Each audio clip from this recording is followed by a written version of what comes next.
देखिएगा पवित्र बाइबल, संपूर्ण जीवन अध्ययन बाइबल।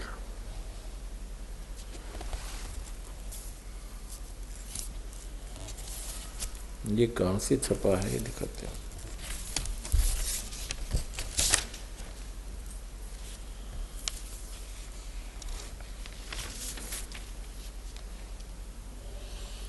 संपूर्ण जीवन अध्ययन बाइबल, यहाँ इंग्लिश में लिखा है, यहाँ नीचे इसका प्रकाशन वगैरह, यहाँ हिंदी में लिखा है, ये पढ़ लेते हैं।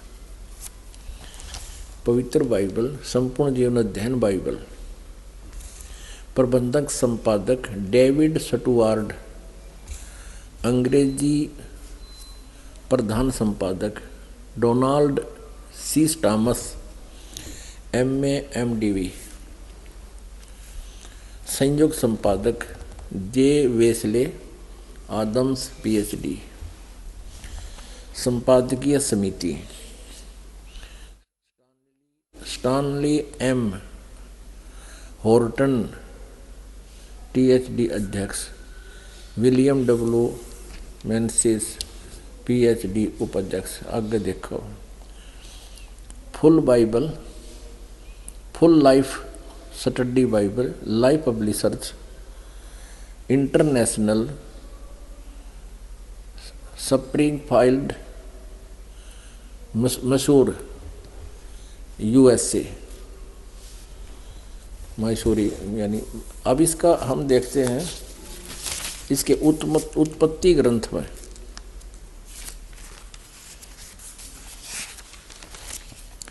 वेरी स्टार्ट में जहाँ से इस ग्रंथ का प्रारंभ होता है वही दिखाते हैं आपको। ये देखिएगा, जेनेसिस यानी उत्पत्ति, इसका अंग्रेजी से हिंदी में अनुवादित है। ये उत्पत्ति नंबर 1 अध्याय है। यो आरंभ यहाँ से होता है और इसका प्रश्न नंबर 4 पे, प्रश्न नंबर 4 पे यहाँ से देखते हैं। आरंभ है, आदि में परमेश्वर ने आकाश और पृथ्वी की सृष्टि की। पृथ्वी बेडौल और सुनसान पड़ी थी और गहरे जल के ऊपर अंधियारा था तथा परमेश्वर का आत्मा जल के ऊपर मंडराता था। जब परमेश्वर ने कहा उजियाला हो तो उजियाला हो गया, और परमेश्वर ने उजाले को देखा, अच्छा लगा, और परमेश्वर ने उजियाले को अंधियारे से अलग किया। परमेश्वर ने उजाले को दिन और अंधियारे को रात कहा, तथा सांझ हुई, फिर भोर हुआ। इस प्रकार यो पहला दिन हो गया। फिर और रचना की, सांझ हुई, फिर भोर हुआ। इस प्रकार ये दूसरा दिन हो गया। फिर ये सांझ हुई, फिर भोर हुई, ये तीसरा दिन हो गया। हम यहाँ देखते हैं ये चौथा दिन, सांझ हुई, फिर भोर हुई, फिर इस प्रकार चौथा दिन। यानी इसमें जो रचनाएं की, हम अपने मतलब की बातों पर आते हैं। 5वां दिन, सांझ हुई, फिर भोर हुई, इस प्रकार 5वां दिन हो गया। पशु पक्षी पहले पैदा किए। अब देखो, अब फिर क्या, यहाँ से परमात्मा ने कहा, यहाँ ये 26वां श्लोक है, ये अध्याय 1 का ये 26वां श्लोक है। फिर परमेश्वर ने कहा, हम मनुष्य को अपने स्वरूप के अनुसार अपनी समानता में बनाए, और वे समुद्र की मछलियों और आकाश के पक्षियों और घरेलू पशुओं और सारी पृथ्वी पर और सब रेंगने वाले जंतुओं पर जो पृथ्वी पर रेंगते हैं अधिकार रखें। इनको खाने का नहीं कहा, केवल उनका कंट्रोलर हो, बुद्धि ज़्यादा हो उसमें। तब परमेश्वर ने मनुष्य को अपने स्वरूप के अनुसार उत्पन्न किया। अपने ही स्वरूप के अनुसार परमेश्वर ने उसको उत्पन्न किया। नर और नारी करके उसने मनुष्यों की सृष्टि की। इस 27 नंबर 26 और 27 नंबर उसमें श्लोक में ये अनुवाद है उन श्लोकों का, वाक्यों का। तो इसमें स्पष्ट कर दिया कि हम मनुष्य को अपने स्वरूप के अनुसार अपनी समानता में बनाए, परमेश्वर ने कहा। तब परमेश्वर ने मनुष्य को अपने स्वरूप के अनुसार उत्पन्न किया, अपने ही स्वरूप के अनुसार परमेश्वर ने उसको उत्पन्न किया, नर और नारी करके उसने मनुष्यों की सृष्टि की। अब पुण्यात्माओं, ये है वो प्रमाणित सदग्रंथ जिनको पूरा ईसाई धर्म एक प्रमाणित शास्त्र मानता है, अद्वितीय शास्त्र मानता है, इससे बाहर की बातों को स्वीकार नहीं करती। और ये कह रहा है कि परमात्मा साकार है और नर आकार है, मनुष्य जैसा है, क्योंकि उसने कहा मैं मनुष्यों को अपने ही स्वरूप के अनुसार उत्पन्न करूंगा। और परमेश्वर ने मनुष्यों को अपने स्वरूप जैसा बना दिया। तो भगवान कैसा रह गया, फॉर्मलेस कैसे हो गया। अब प्रसंग चल रहा है कि परमात्मा निराकार है या साकार है। परमात्मा साकार है और आगे दिखाते हैं कि ये पवित्र बाइबल में 3 भगवान और ब्रह्मा विष्णु महेश का, तीनों का इसमें भी प्रमाण है। लेकिन वो ज्ञान ना होने से उनको समझ नहीं पा रहे कि वो 3 देवता यानी 3 भगवान कौन है। अब देखिएगा, थोड़ा मौखिक बताता है दास। इसमें क्या लिखा आगे कि फिर प्रभु ने नर नारी करके सृष्टि की, आदम और हव्वा। एक आदम व्यक्ति बनाया, उसकी एक पत्नी बनाई हव्वा, और उनको एक वाटिका में छोड़ दिया प्रभु ने। अब इनकी दोनों की उत्पत्ति जब हो ली तो परमात्मा चला गया, फिर काल ने बागडोर संभाल ली इस ब्रह्म ने, और इसने अपने पुत्रों को संभलवा दी, ब्रह्मा विष्णु महेश तीनों को। अब इसमें क्या लिखा है कि भगवान ने आदम और हव्वा को एक बगीची में छोड़ दिया और उनको स्पेशल, उनको भले बुरे का ज्ञान नहीं था। उनको ये बता दिया कि इस वाटिका के जो बीच में पेड़ हैं इनके फल नहीं खाना, इनके फल खा लोगे तो तुम मर जाओगे। भगवान चला गया, वह वाटिका में घूम रहे थे, कहते सर्प आया और सर्प ने कहा कि तुम इस वाटिका के बीच वाले फलों को, वृक्षों के फलों को क्यों नहीं खा रहे हो। तो आदम और हव्वा ने बताया कि हमारे को परमात्मा ने मना किया हुआ है और हम यदि इस बीच वाले पेड़ के फल खा लेंगे हम मर जाएंगे। सर्प ने कहा कि भगवान झूठ बोलता है, तुम्हें भ्रमित किए हुए है, वो नहीं चाहता कि इसके खाने से तुम्हें भले बुरे का ज्ञान हो जाएगा, और भले बुरे का ज्ञान होने से तुम इस भगवान की तरह ही सब कार्य करने लग जाओगे, तुम नहीं मरोगे, ये फल खा के देखो। उस सर्प के कहने से उन्होंने वो फल खा लिया। फिर उनको महसूस हुआ, उनका नशा उतर गया, महसूस हुआ कि तुम तो नग्न हो, निवस्त्र हो। तो उन्होंने अंजीर के पत्ते तोड़ के अपने गुप्तांगों पर बांध लिए।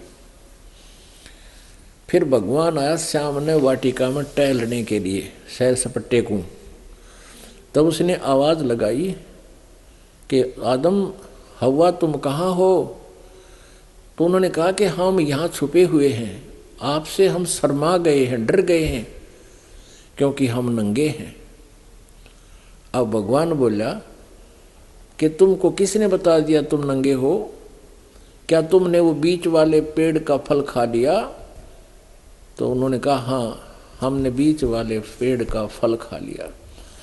किसने बताया कि सर्प ने बताया, मेरी पत्नी को बहका दिया, इस पत्नी के कहने से मैंने भी खा लिया, आदम बोलता है। फिर उनको वहाँ से स्वर्ग वाली वाटिका से निकालकर श्राप दे दिया कि तुम जाओ, नीचे पृथ्वी पर पटक दिए और मेहनत करके खाओगे। और अब देखो,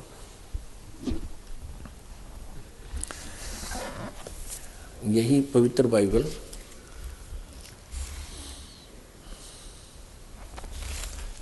और प्रश्न नंबर 9, अब उत्पत्ति अध्याय 3 चल रहा है। मनुष्य का पतन। योहा परमेश्वर ने जितने बनेले पशु बनाए थे उन सब में सर्प दुष्ट था।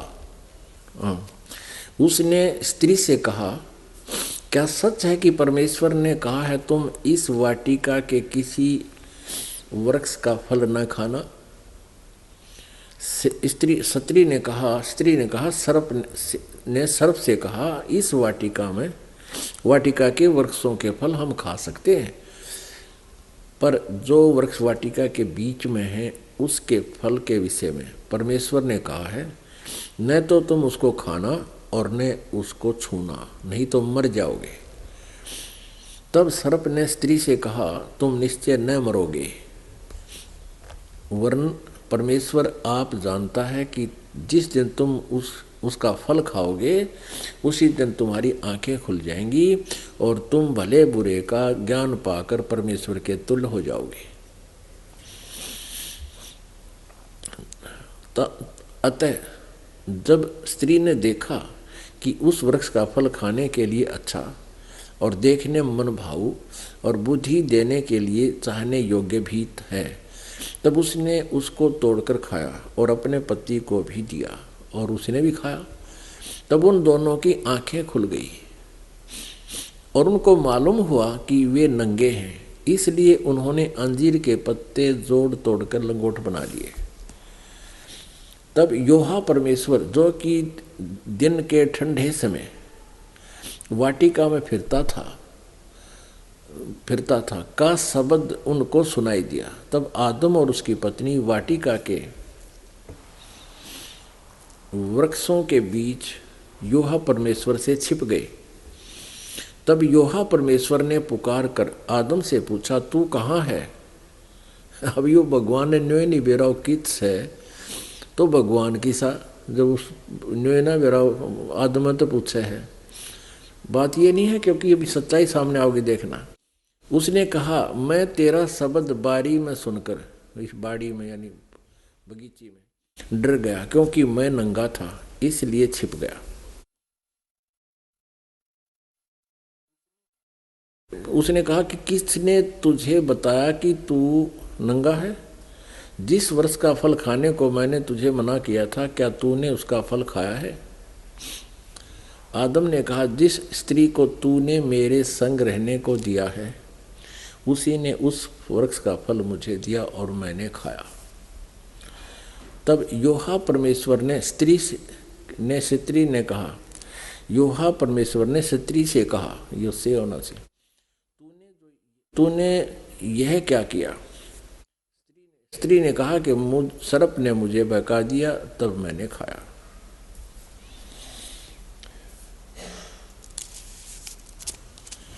अब आगे देखो, अब प्रश्न नंबर 10 पे, अब उत्पत्ति 3 और 4, उत्पत्ति 3 ही चल रही है। आयत नंबर 20 में आदम ने अपनी पत्नी का नाम हव्वा रखा और जितने मनुष्य जीवित हैं उन सब की आदि माता हुई है। और योहा परमेश्वर ने आदम और उसकी पत्नी के लिए चमड़े के अंग रखे बनाकर उनको पहनाए, यानी भगवान उड़े खड़ा था, उनसे बात करे था, उनके कपड़े बनवाए, चमड़े के अंग रखे और उनती पर आए, तो निराकार की तरह गया। फिर योहा परमेश्वर ने कहा, मनुष्य भले बुरे का ज्ञान पाकर, देखना ध्यान से, यह है हम में से एक के समान हो गया। इससे सिद्ध है कि परमात्मा इनके हिसाब से वो देवता हैं और एक से अधिक हैं। फिर योहा परमेश्वर ने कहा, मनुष्य भले बुरे का ज्ञान पाकर हम में से एक के समान हो गया। इससे सिद्ध है कि एक से अधिक प्रभु हैं बाइबल में। इसलिए अब ऐसा न हो कि वह हाथ बढ़ाकर जीवन के फल, वृक्ष का फल तोड़ के खा ले और सदा जीवित रहे। आगे देखो,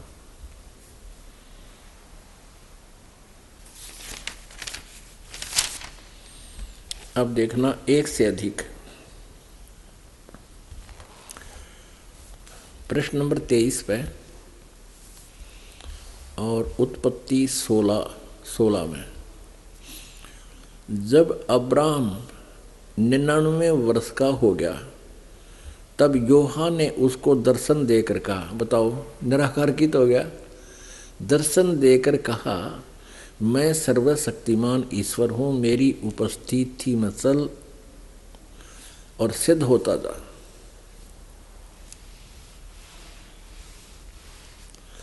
मैं तेरे साथ वाचा बंधूंगा और तेरे वंश को अत्यंत ही बढ़ाऊंगा।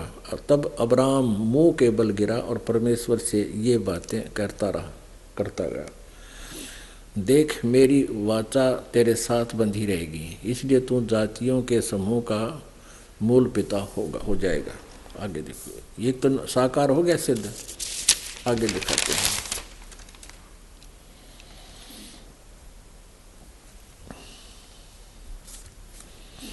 ये देखिए 24 पृष्ठ पे। अपनात्मा कति कंसेप्ट क्लियर हो जाएगा, परमात्मा कैसा है। यहाँ देखिएगा 24 पृष्ठ पे, इसमें 18 नंबर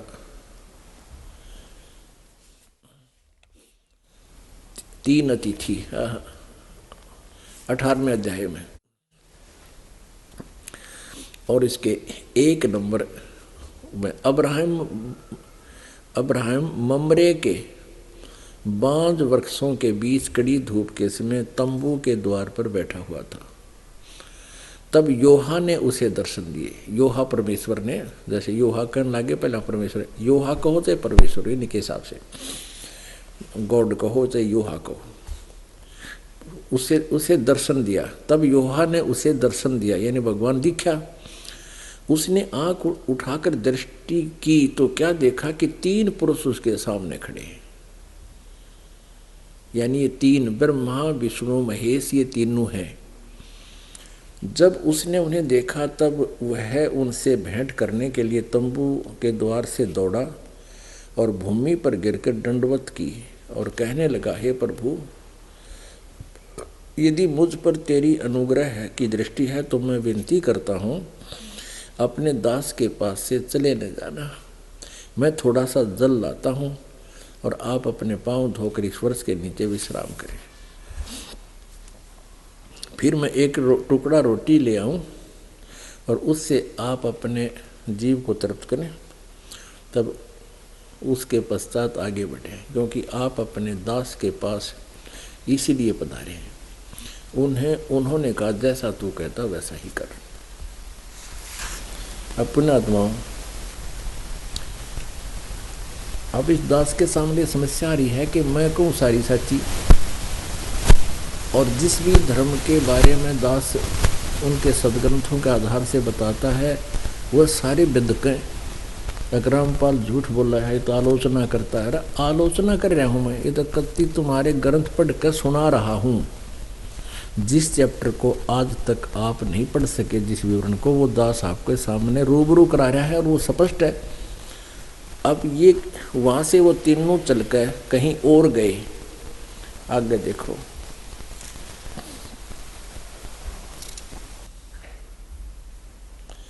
अब 25 पे 24 पे हमने पढ़ लिया यहाँ तक।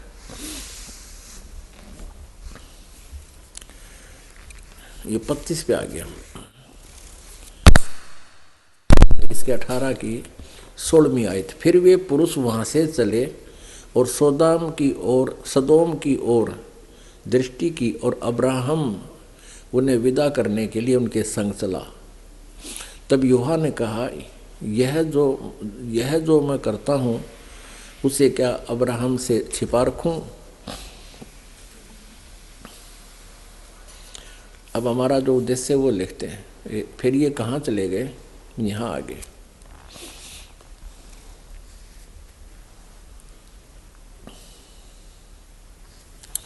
ये कहाँ, यहाँ आगे, ये देखिएगा, ये वही 25 पृष्ठ है, हम पढ़ते आ रहे हैं।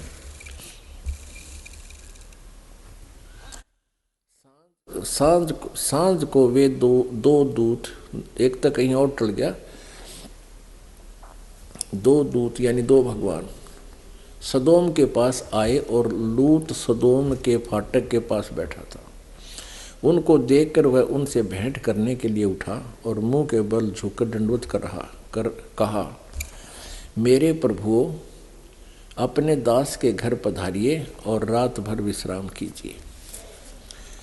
अपने आत्मा